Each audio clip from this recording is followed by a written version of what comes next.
여러분, 잃어버린 세대라.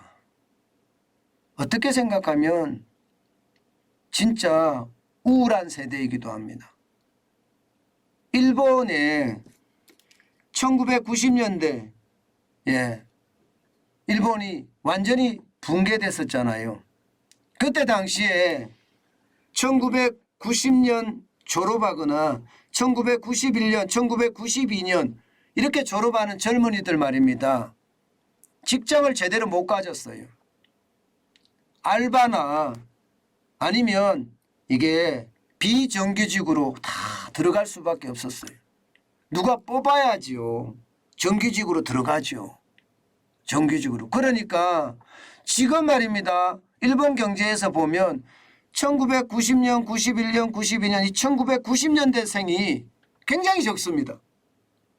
일반적으로 말입니다. 왜 군대에도 가보면 동기라는 게 있잖아요. 동기라는 게 그죠? 예, 동기가 많으면 많을수록 힘이 크잖아요. 동기가 적으면요. 그 세대는 있는지 없는지도 모릅니다. 실제로 그렇습니다. 그를 두고 잃어버린 세대라고 합니다. 동기가 많을 때는 우리 동기의 힘이 크니까 뭐 실적도 좋고 뭐 성과도 좋고 이렇게 될 수밖에 없는 게 동기가 많은 기수인데 동기가 적으면 한 명만 있던가 아니면 없던가 이렇게 되면 어떻게 됩니까? 그렇게 되면 이 자체가 말입니다. 그런 잃어버린 세대가 돼버려요. 사실 그 동기는 무시하고 넘어가거든요. 무시. 이게 중요합니다. 무시. 이 말이 여러분, 이 말이 우리 지금 현재 아들, 딸들을 또 20대 청년들을 펑펑 울게 하는 요소라는 이야기예요. 지금은 사실 잘 몰라요. 지금은. 나중에 이게 점점 사회의 중추 세력이 됐을 때 그 세대가 비어있다는 사실을 보면 경제가 얼마나 어려웠는지 보여주는 지표거든요. 여러분, IMF 세대가 실제로 그렇습니다.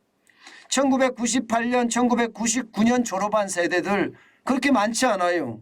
각 회사들이 동기를 안 뽑았으니까요.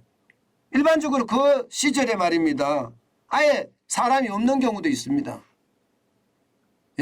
제가 다녔던 MBN에서도 그랬습니다. 1997년 동기는 있지만 1998년은 안 뽑았던 것 같아요. 그래서 98년 동기가 아예 입사생이 없습니다. 구성원이. 그러니까 잃어버린 세대가 되는 거죠. 그런데 그게 지금 굉장히 커질 것 같아요. 왜냐고요? 여러분 이거 한번 보세요.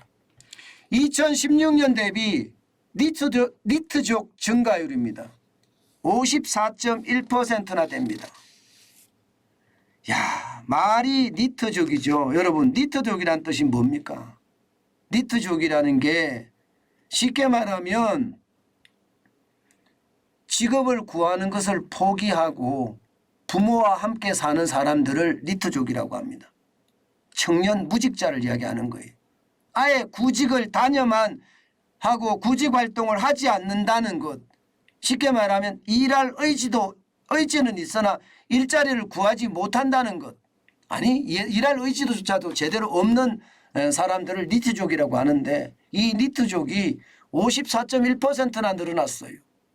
여러분 보세요. 2016년에 23만 1000명이었던 니트족이 2022년에는요 35만 6천 명까지 늘었습니다.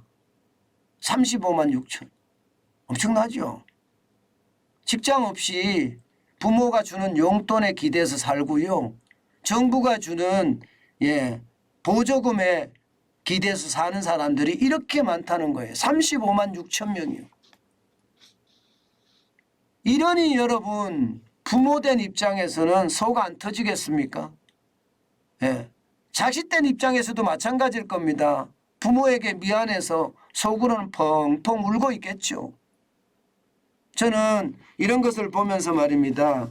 우리 사회가 우리 기성세대가 어떻게 일자리를 만들어줘야 될지 저는 보인다고 생각을 합니다. 물론 20대 청년층 니트족 좀 줄어들었어요.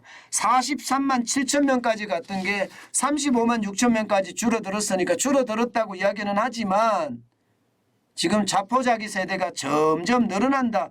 예, 이렇게도 이야기할 수가 있는 겁니다. 이게 여러분 코로나 위기 때 늘었다가 줄어들다가 다시 늘어나는 거잖아요.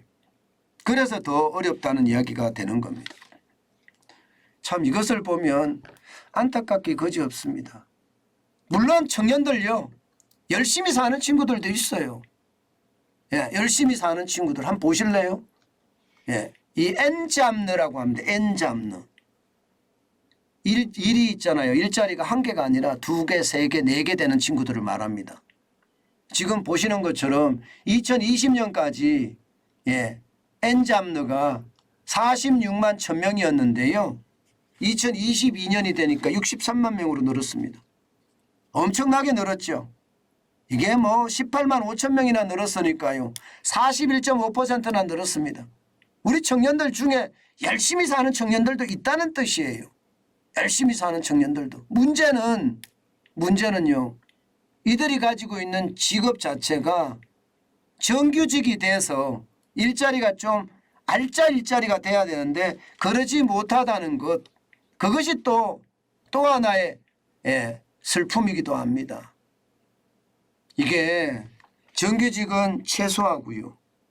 예. 일반적으로 계약직으로 일하면서 또 하나의 일을 더하고 또 하나의 일을 더하고 뭐 일반적으로 그렇잖아요. 방과 후에는 예. 편의점에서 일하고요. 그렇지 않으면 뭐 블로그라든가 저처럼 유튜브라든가 이런 뭔가 창작 크리에이트 쪽에 또 일을 또 하고요. 그러고 있는 친구들. 예, 그런 친구들도 많다는 거예요. 분명한 것은요. 저는 예, 우리 청년들 예, 저는 가능성이 있다고 봅니다. 니트족이 늘어나는 것은 맞지만 35만 6천 명까지 늘어나는 건 맞지만 반대로 N잡느가 늘어나는 건 63만 명이에요. 일하고자 하는 친구들이 더 많다는 겁니다. 대한민국의 기본이라고 이야기하는 예, 겉면 성실이 저는 여기서도 보인다고 생각합니다. 이들에게 말입니다. 좋은 일자리만 만들어주면 이들이 진짜 날개를 달고 훨훨 나를 텐데 그런 게 참 안타깝기는 합니다. 게다가 말입니다. 게다가 이게 청년들을 위한 그냥 이게 뭐라 그럴까 현금 살포 정책 이것만 많기 때문에 청년들도 창피해합니다. 예, 저는 이런 정책보다가요. 일자리와 연계된 뭐 교육을 지원한다든가 또 일자리보다는 창업과 연계된 어떤 예, 창업 자금을 지원한다든가 이런 걸 통해서 젊은이들이 새로움에 도전하는 예, 그런 문화를 만들어야 되는 것 진짜 필요하다고 생각을 합니다. 언젠간 저는 예, 이 젊은이들이요 대한민국을 이끌 거잖아요.